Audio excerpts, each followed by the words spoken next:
আমাদের চ্যানেল যতক্ষণ পর্যন্ত ভারতে প্রচার না হবে ততক্ষণ পর্যন্ত ভারতীয় কোনো চ্যানেল আমাদের বাংলাদেশে প্রচার হবে না। আমাদের ব্যাপারগুলো তারা দেখুক, কেন নয়? আমার কথা হলো আপনি আমার দেশে আমার চ্যানেল চালাবেন না, ইনসাফ হচ্ছে আমি চালাবো না, কথা শেষ। এটা শুধু ইন্ডিয়ার জন্য, পাকিস্তানের জন্য সেম। বাংলাদেশের জাতীয় দলের ক্রিকেটার মুস্তাফিজুর রহমানকে আইপিএল থেকে বাদ দেওয়ার ঘটনায় বাংলাদেশ ও ভারতের সম্পর্ক যেন আগুনে ঘি ঢেলে দিয়েছে। বিষয়টি নিয়ে দুই দেশেই উত্তেজনা তুঙ্গে। এর মধ্যে বাংলাদেশে আইপিএল সম্প্রচার বন্ধের নির্দেশ দিয়েছে সরকার। এরপরে উঠেছে বাংলাদেশে ভারতীয় টিভি চ্যানেল সম্প্রচার বন্ধের আলোচনা। আওয়ামী লীগ সরকার পতনের পর শেখ হাসিনাকে আশ্রয় দেওয়া, গত ১.৫ বছরে সংখ্যালঘুদের নির্যাতনের ভুয়া অভিযোগ, সীমান্তে আন্তর্জাতিক আইন লঙ্ঘন এবং দূতাবাসের নিরাপত্তার মতো নানা ইস্যুতে বাংলাদেশের পায়ে পা দিয়ে ঝগড়া করছে ভারত। এতে করে দুই দেশের মধ্যে কূটনৈতিক সম্পর্কেরও যথেষ্ট অবনতি হয়েছে।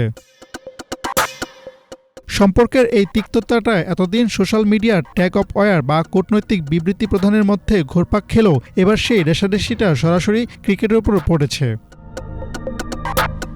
মুস্তাফিজের ইস্যু নিয়ে যখন সারা দেশে আলোচনা হচ্ছে, সেই সময় সামাজিক মাধ্যমে বাংলাদেশে ভারতীয় টিভি চ্যানেল বন্ধের কথা জানান বর্ষীয়ান অভিনেতা, চলচ্চিত্র পরিচালক ও বীর মুক্তিযোদ্ধা সোহেল রানা। আমার চ্যানেল যতগুলো আছে ততগুলো চ্যানেল সেখানে চলতে হবে। তোমার চ্যানেলও এখানে চলুক, আমি তো তোমাকে বাধা দেবো না। আমি তো কালচারালি আই ক্যান সে যে না তোমার চ্যানেল আমার এখানে চলবে না। আমি তো তোমার শত্রুতা করতে চাই না।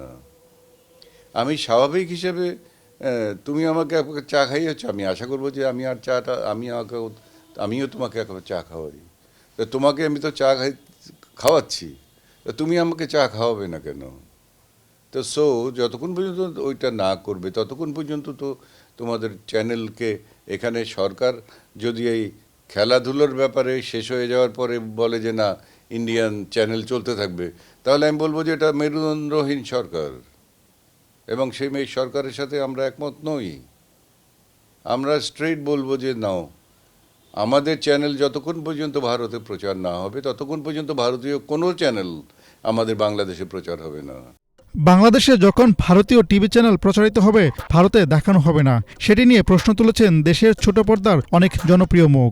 ওরা কি করে, ওরা আমাদের চ্যানেলকে কিন্তু ফ্রিতে ওপেন ওদের দেশে দেখতে দেয় না। সো আমরাও একই কাজটাই করতে পারতাম। আমার কথা হলো আপনি আমার দেশে আমার চ্যানেল চালাবেন না, ইনসাফ হচ্ছে আমি চালাবো না, কথা শেষ।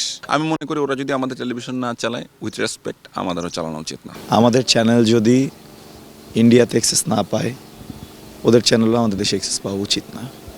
এই বিজনেসগুলো ভাইস ভার্সা হওয়া উচিত, এক রকমের লেনদেনে হওয়া উচিত। এটা শুধু ইন্ডিয়ার জন্য নয়, পাকিস্তানের জন্য সেম। আমার দেশে যদি ইন্ডিয়ান চ্যানেল বন্ধ করা হয়, আমার দেশে পাকিস্তানি চ্যানেল বন্ধ করতে হবে। ইংলিশ চ্যানেলগুলোর কিছু কথা বলতে পারেন আপনি। এখন ইংলিশের বিষয়টা হচ্ছে কি, ওটা তো ইন্টারন্যাশনাল ল্যাঙ্গুয়েজ। ইনভেস্টমেন্ট যদি করতে হয় বহিরাগত চ্যানেলগুলোকে বাংলাদেশে এনে ওইখানে ইনভেস্টমেন্ট না করে বাংলাদেশের চ্যানেলটাকে, ইন্ডাস্ট্রিটাকে আরও বড় করার পিছনে ইনভেস্টমেন্ট করা উচিত। আমার অপিনিয়নটা হচ্ছে যে হ্যাঁ, অফকোর্স, মানে যদি কোনো দেশের কোনো কিছু আমাদের এখানে চলে তো ডেফিনেটলি আমরাও এটা ডিজার্ভ করি যে আমাদের ব্যাপারগুলো তারা দেখুক, কেন নয়? মানে আমরা কেন পিছিয়ে থাকবো? সো অফকোর্স এটা তো উচিত না। বাংলাদেশে ভারতের টিভি চ্যানেল সম্প্রচার বন্ধ হবে কিনা এ নিয়ে তথ্য মন্ত্রণালয়ের কোনো মন্তব্য এখন পর্যন্ত পাওয়া যায়নি। তবে তারকাদের পাশাপাশি অনেক সাধারণ দর্শক প্রশ্ন করছেন, ভারতে যদি বাংলাদেশের টিভি চ্যানেল দেখানো না হয়, তবে বাংলাদেশে ভারতীয় চ্যানেল বন্ধ করা কি সময়ের দাবি নয়? কথায় আছে, শিল্পের কোনো সীমানা নেই কাঁটাতারের বেড়াজাল। তবে শিল্পের প্রকাশ বা প্রদর্শনী অথবা আদান প্রদানে যদি সমতা বা ন্যায্যতা না থাকে, তবেই প্রশ্ন ওঠে। দীর্ঘদিন ধরে ভারতের স্যাটেলাইট টিভি চ্যানেল বাংলাদেশে প্রদর্শিত হলেও বাংলাদেশের কোনো চ্যানেল দেখানো হয় না ভারতে, যা নিয়ে নতুন করে প্রশ্ন উঠেছে। ক্রিকেটার মুস্তাফিজ ইস্যুতে বাংলাদেশে আইপিএলের সম্প্রচার বন্ধ রাখার সিদ্ধান্ত নিয়েছে সরকার। আর এরপরেই প্রশ্ন উঠেছে, তবে কি বাংলাদেশে বন্ধ হতে পারে ভারতীয় টিভি চ্যানেলগুলো? হাসনাত জুবায়ের, বাংলা ভিশন, ঢাকা।